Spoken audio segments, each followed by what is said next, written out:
It happened in 19 minutes. 19 minutes inside a room at St. James's Palace, behind a door that has not been opened to cameras in 70 years. And when Princess Anne walked out, she was no longer the woman the institution had leaned on for half a century.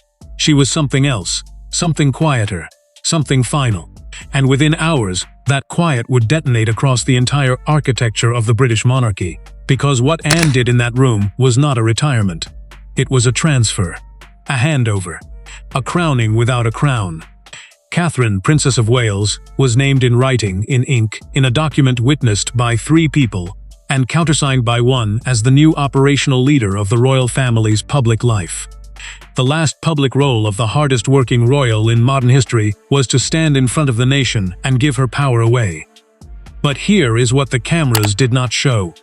Here is the truth buried under the palace's careful language about transition and continuity and mutual respect. The document Anne signed was not written this month. It was not written this year. According to the sequence now emerging from inside the household, the framework for Catherine's elevation was drafted, revised, sealed, and resealed long before the public had any reason to suspect it, which means that every appearance, every photograph, every warm exchange between Anne and Catherine that the world has watched over the past several years was taking place on top of a decision that had already been made. The smiles were real. The plan was already realer. And the question that now hangs over Buckingham Palace like smoke is not whether Catherine is ready to lead. The question is who exactly decided she would, and who inside that family was never asked at all. Before this goes any further, there is something that needs to be said directly, because it matters to how this story gets told.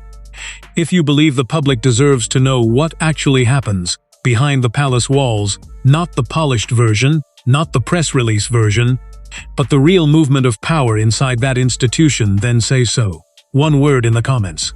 Truth. That is all it takes, because silence is the palace's oldest weapon, and every person who refuses to be silent makes it weaker.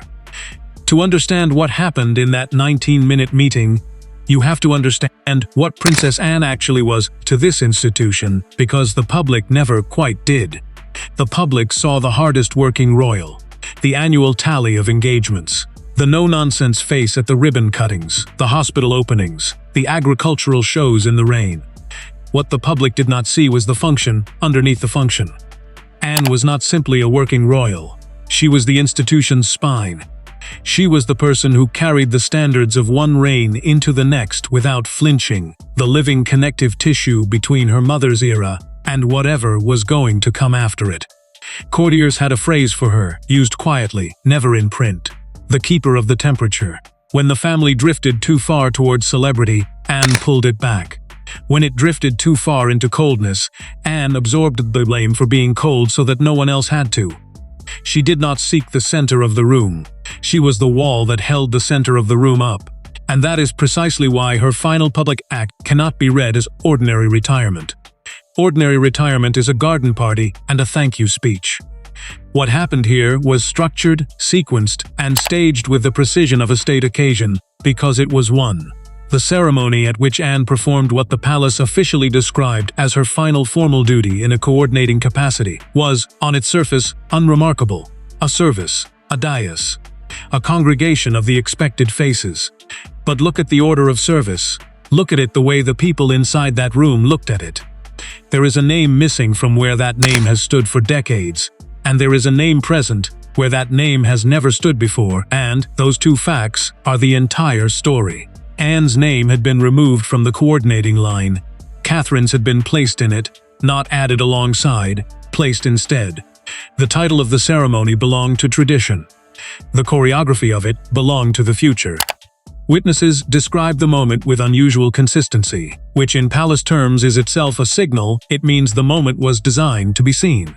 Anne did not sit in her customary position. The seating plan, that most obsessive of royal documents, the document over which wars of protocol have been fought for centuries, had been redrawn. The chair that Anne had occupied through service after service, year after year, the chair that marked her as the senior working royal in operational attendance, the chair was not removed. It was reassigned. Catherine sat in it. and Anne sat one row back, in clear view, in a position that could not possibly have been accidental, because nothing in a royal seating plan is ever accidental. It looked like a small thing. It was not a small thing. It was the entire transfer rendered in furniture. The chair remained in the room. The person in the chair had changed. That mattered because in this institution, visibility is authority. Where you stand is what you are. The public sees a family at a ceremony. The family sees a map of power, drawn in proximity and precedence, readable by anyone trained to read it, and everyone in that congregation was trained to read it. The message was not spoken from any pulpit. It did not need to be. It sat there in the front row, in the shape of a woman in her 40s occupying the space that had belonged, for longer than some of the attendees had been alive, to the Princess Royal. Now, here is where the story turns from ceremonial to dangerous, because a transfer like this does not happen in a vacuum, and it does not happen without losers. The meeting at St. James's Palace that morning had 3 people in the room whose identities are not disputed, and at least one more whose presence is. Anne was there. Catherine was there. The senior private secretary responsible for the operational diary was there, and the document on the table, the instrument of delegation, as it is believed to have been formally titled, was already prepared, already typed, already formatted in the house style, which means the meeting was not a discussion. Discussions produce drafts. This was a signing. The conversation, such as it was, lasted minutes, because the conversation had already happened somewhere else, at some earlier date, between people whose names do not appear on anything. Read that again. The conversation had already happened somewhere else. Because here is the uncomfortable architecture of this entire event. The public story is that Anne chose this. That after a lifetime of service, the Princess Royal decided, graciously and on her own timetable, to step back and hand her coordinating role to the woman who will one day be queen. And perhaps that is even true, perhaps Anne did choose. But the palace's own paper trail tells a more complicated story, because the existence of a pre-drafted framework prepared well in advance, sealed, revised, and resealed means that the choice, whenever Anne finally made it, was a choice about timing, not about substance. The destination had been fixed. The only question left open was the date, and that reframes everything the public has watched for years. Every engagement where Anne and Catherine appeared together, warm and aligned, those appearances were also rehearsals. Every photograph of the two of them in conference, heads inclined, apparently deep in the business of the family, those photographs were also documentation. The transition was not beginning. It was being rolled out in slow motion in plain sight, so gradually that by the time the formal transfer arrived, it would feel natural, inevitable. That is not an accusation. That is statecraft. It is exactly how this institution has survived for 1,000 years. But it does mean that the story the public was living inside was not the story the institution was actually telling. The public thought it was watching continuity. It was watching a coronation by installments. If you are starting to see the shape of what was really happening, then you are exactly where this story needs you to be, and this is the moment to bring someone else here. Share this, not because a video needs numbers, but because a narrative this carefully constructed only holds if nobody lays the pieces side by side. Laying them side by side is what breaks it open. Let us talk about what Catherine was actually handed, because the palace's language was engineered to make it sound smaller than it was. The official phrasing involved coordination of the family's public program, liaison between the household offices, stewardship of the operational calendar. It sounded administrative. It sounded like logistics. It was neither. The operational calendar of the British royal family is not a diary. It is the constitution of the family's public existence, who appears, where, with whom, in what order, carrying what message, in front of which cameras. Whoever shapes that calendar shapes the monarchy the public actually experiences. And that is what Catherine now holds, not a title. Titles are what the family gives the public to look at.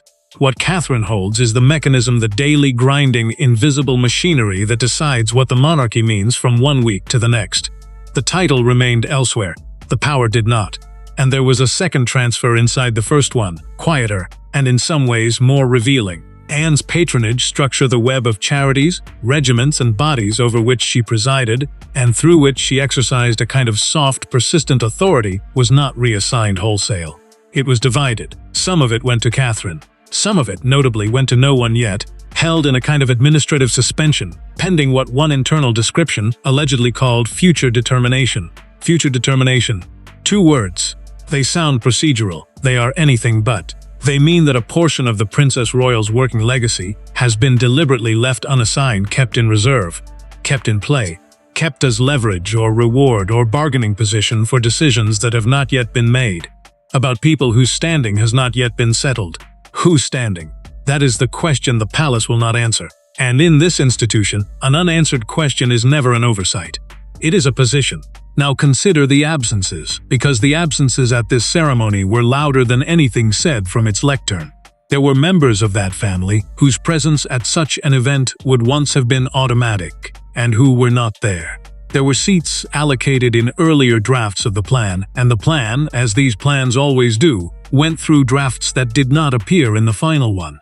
Someone, at some stage of the choreography, was written in and then written out. That does not happen casually. The order of service for a ceremony of this weight passes through more hands than a treaty. Every name on it is a decision. Every name not on it is also a decision.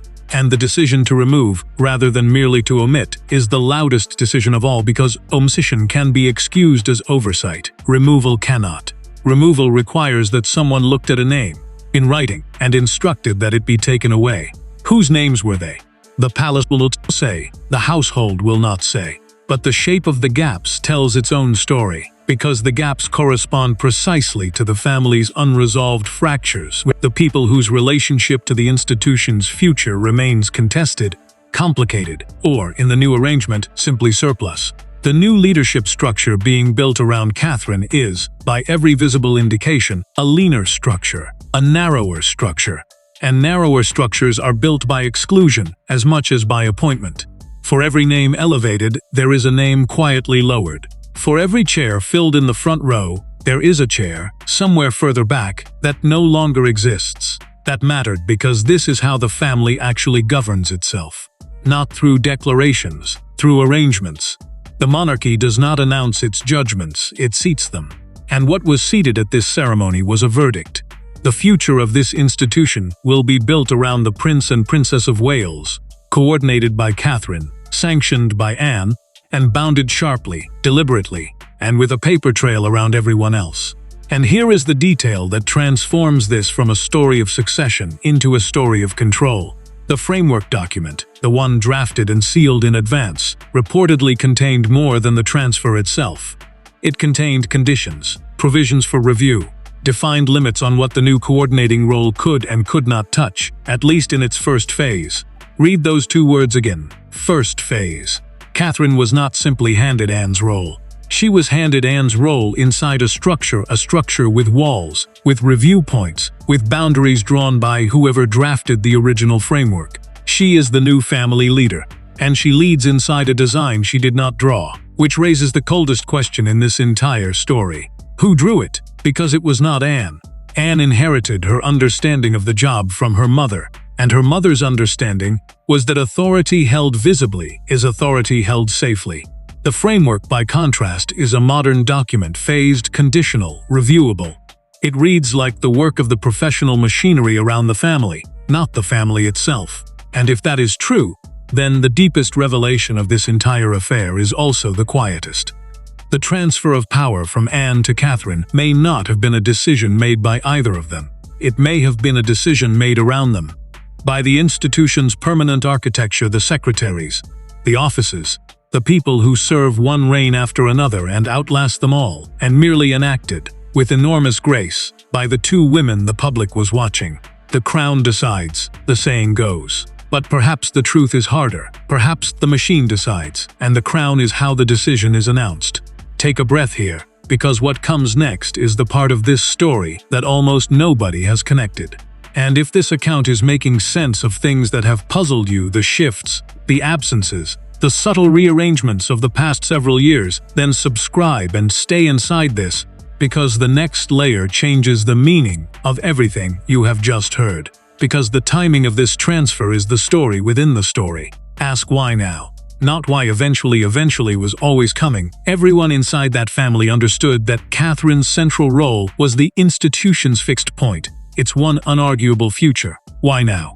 Why this season, this ceremony, this sudden formalization of something that could have remained informal for years? Anne, by every account, was not failing. Her diary, even now, would exhaust people 30 years younger. Her standing with the public was at a lifetime high. There was no crisis of competence, no scandal, no pressure in the conventional sense. And yet the framework was unsealed, the document was signed, the chair was reassigned, the names were removed from the order of service, all now. When power moves without visible pressure, the pressure is invisible, it is not absent. And there is one candidate for that invisible pressure that everyone inside the palace understands, and no one inside the palace will say aloud. The institution looked ahead, and it did not like what it saw. The coming years of this monarchy carry challenges that the current structure was not built to survive. A slimmed-down family with too few working royals to cover the map. A public whose affection is increasingly concentrated in a single household, William and Catherine's, while thinning everywhere else. A generation coming of age for whom the monarchy is not a given but a question. Against that backdrop, the transfer reads differently. It stops looking like a retirement and starts looking like a fortification. The institution is not honoring its past. It is entrenching its future. It is taking its most bankable asset, Catherine, her popularity, her discipline, her almost uncanny ability to absorb pressure without cracking in public, and moving her to the load-bearing wall. Now, while the choosing is still theirs to make. Anne understood this. That is the part that deserves the most attention, and the part the coverage has almost entirely missed. Whatever the framework's origins, whatever had been sealed and resealed in advance, the ceremony itself was Anne's, her staging, her presence, her unmistakable public blessing of what was happening. She did not slip out a side door. She sat one row back, in full view, and let the world watch her endorse her own succession. Consider what that costs. A woman who has given 50 years to an institution, who has been its spine, its temperature keeper, its wall, and her final act of service is to make her own displacement look serene. To absorb one last time the difficulty of a transition so that the institution does not have to.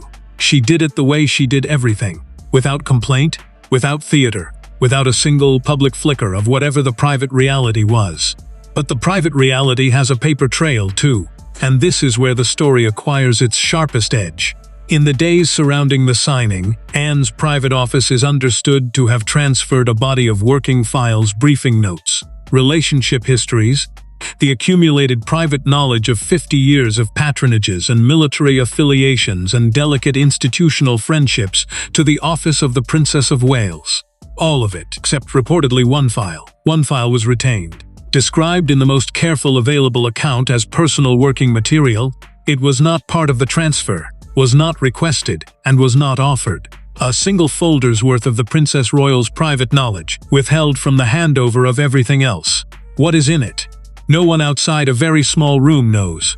But consider what it must contain to be worth withholding. Anne's working life overlapped with every major crisis of the modern monarchy, every fracture, every failure, every carefully buried embarrassment, and every decision the family would prefer history to forget. If there is a single document in that family that maps where the bodies are buried, institutionally speaking, it is whatever the Princess Royal decided, in the end, not to hand over. She gave Catherine the role. She gave Catherine the machinery. She gave Catherine the public blessing and the front row chair and 50 years of files. And she kept one folder. That is not sentimentality. Anne is not a sentimental operator. That is insurance, or leverage, or a promise. And whichever of those three it is, it means the transfer the world watched was not as total as it was staged to appear. The title moved. The machinery moved. But one held-back piece of the old order's private memory did not. If your reaction to that is that Anne earned the right to keep whatever she chose to keep, say it. One word. Anne.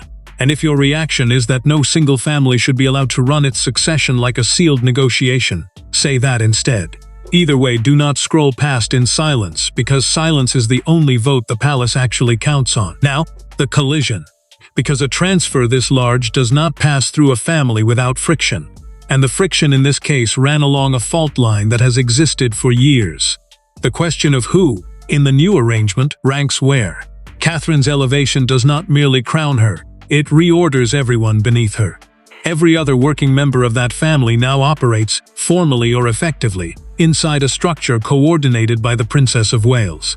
For most, that is seamless. The institution's center of gravity had already moved to the Wales household. and the paperwork is only catching up to the reality. But for at least one orbit within the family, the new arrangement lands as something harder.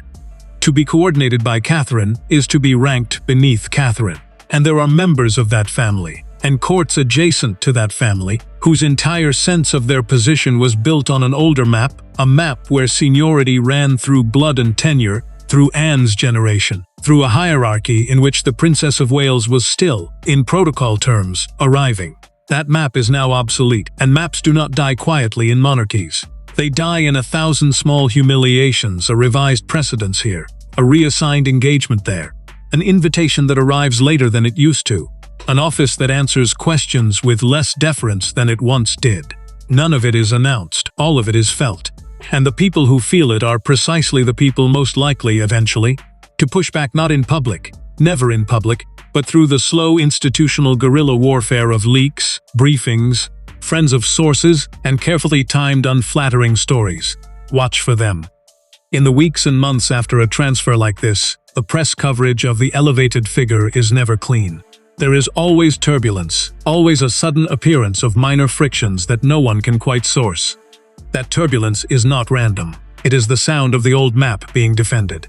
And Catherine, this must be said plainly, because it is the engine of everything, understood the price before she signed. She has spent years learning how this family processes power. Through symbols, through silence, through patience.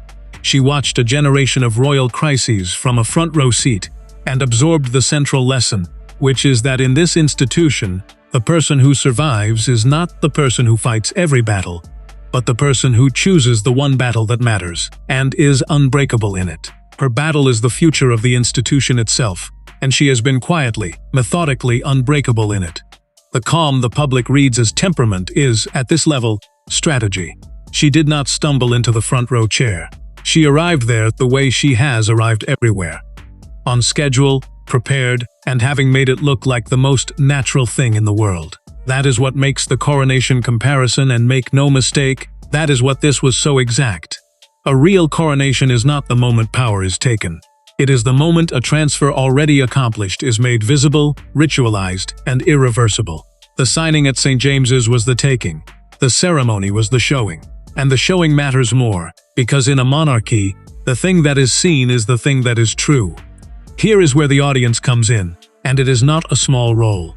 The entire mechanism you have just heard described the staging, the sequencing, the careful management of what the public sees, and when rests on one assumption: that the audience watches passively, receives the image, and moves on. That is the bet the institution has placed for 1,000 years. The only thing that has ever broken that bet is an audience that refuses to be passive. So, if this story matters to you, if you believe the difference between the staged version and the real version is worth knowing, then like this video, share it, and subscribe, because reach is the one currency the palace cannot control, and every person this story reaches is one more person who will never read a seating plan the same way again. Now the reinterpretation, because everything described so far, the document, the chair, the files, the absences, acquires a different meaning when placed against the one detail that has surfaced most recently and explained least. The framework document, the original one, the one drafted and sealed in advance, it was, according to the most consistent available account, revised more than once, resealed more than once. And the timing of at least one of those revisions reportedly coincides with a period in which the family's internal deliberations were consumed not by Catherine's readiness, which was never seriously in doubt, but by a different question entirely. The question of what happens to the structure if circumstances change, if health changes, if the lineup changes, if the family that exists on paper today is not the family that exists in 5 years. The framework, in other words, was not merely a promotion order. It was a contingency architecture, a document built to survive scenarios its drafters hoped never to activate. It did not just name a new leader. It named a new leader and quietly pre-answered the question of who holds the structure together if everything else goes wrong. Sit with what that means. It means that somewhere in the palace's planning, there exists a version of the future in which Catherine is not the partner of the institution's next era, but the sole load-bearing figure of it. A future in which the woman who was just handed the operational calendar is the last line between the monarchy and the abyss. The institution does not build contingencies it considers impossible. It builds contingencies it considers unthinkable, and then it builds them anyway. The transfer the public watched was framed as a celebration of continuity. Underneath the framing, it was also an insurance policy against discontinuity. It looked like one thing. It was also, and more consequentially, another. And Anne, always Anne, the keeper of the temperature, would have understood that dimension better than anyone. She lived through the last time the family's structure nearly failed. She knows what it looks like when the map stops matching the territory. Her willingness to enact this transfer now, publicly, irreversibly, reads in this light as something more than grace and more than duty. It reads as an assessment. The most experienced working royal alive looked at the road ahead and concluded that the institution's best chance was to consolidate everything: the role, machinery, the symbolism, her own 50 years of accumulated credibility behind one figure, one household, one future, and to do it now, early, from a position of strength rather than later, in crisis, from a position of need. The statement sounded soft. The meaning was hard. This was not a retirement. It was a general repositioning her army before the battle everyone can feel coming and no one will name. And the public consequences are already in motion, because a transfer of this kind does not end at the palace gates. Patronages now write to a different office. Regiments now stand in a different relationship to their royal colonel-in-chief's successors. Hundreds of organizations across the country, charities, trusts, military bodies, institutions that have organized their ceremonial lives around Anne for decades are quietly recalibrating. Some of those relationships will transfer cleanly. Some will not transfer at all, because relationships built on one person's 50 years of presence cannot be delegated like a diary. They can only be ended and rebuilt, or ended and mourned. Somewhere tonight, there are charity chairmen and regimental secretaries reading letters from the palace and understanding, perhaps for the first time, that an era they thought was permanent has just been formally wound up. The ceremony lasted an afternoon. The consequences will run for a decade. Which brings this account to its final layer, the one that turns a completed story back into an open one. Because the transfer, for all its thoroughness, left two things unresolved. The first you already know: the withheld file, the single folder of Anne's private working knowledge that did not move with everything else. Sitting now in the keeping of a woman whose public role has ended, but whose knowledge of the institution's buried history has not. That file is not a souvenir. Files like that do not get kept without intention. Either it is protection, the old guard retaining something that guarantees her counsel will still be sought, or it is a promise, something being held for a moment that has not yet arrived. Either way, it means the handover the world watched was 99% of the story, and the remaining 1% is the part that decides what the story ultimately meant. And the second unresolved thing is quieter and colder. The portion of Anne's patronage structure that was left unassigned, held in the internal language for future determination, did not disappear. It waits. It waits for names. And the determination of those names, whenever it comes, will tell the watching world something the palace is not yet ready to say. Who else is in the family's future, and who is not? Every working royal, every spouse, every next generation name currently orbiting the institution has a stake in that determination, and all of them know it, and none of them can hurry it. The new leader of the family's public life holds, among her first inherited powers, the power of recommendation over that suspended legacy. Which means the truest test of Catherine's leadership is not the transfer just completed. It is the one still pending the first decisions of her tenure that will create losers.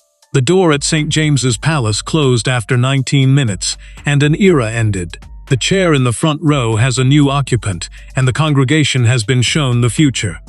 The machinery of the monarchy's public life now runs through the office of a woman who arrived in that family as an outsider, and now stands at the operational center of its survival crowned, in every way that matters, by the most respected royal of her generation, in full view of a world that understood only half of what it was watching. But somewhere in a private office there is a file that was never handed over. And somewhere in a sealed framework there is a list of names waiting to be written in or written out. And somewhere in the drafts of an order of service There are the ghosts of seats that were planned and then erased. The transfer is complete, the story is not, because the next chapter of this succession is already moving the suspended patronages, the withheld folder, the unfinished map of who survives the new arrangement, and when the first of those sealed decisions is finally unsealed, it will not merely continue this story. It will reveal that this story, everything you have just heard, was only the opening move. The crowning has happened, the reckoning has not. And when the contents of that one withheld file finally matter, and they will matter, the family that watched Catherine take the chair may discover that the most powerful woman in the room was the one who walked out of it. Make sure you are here when that file opens. Subscribe, turn on notifications, and watch the next layer of this unfold, because the palace's greatest weapon has always been the public's short memory, and the one thing this story cannot survive is being forgotten.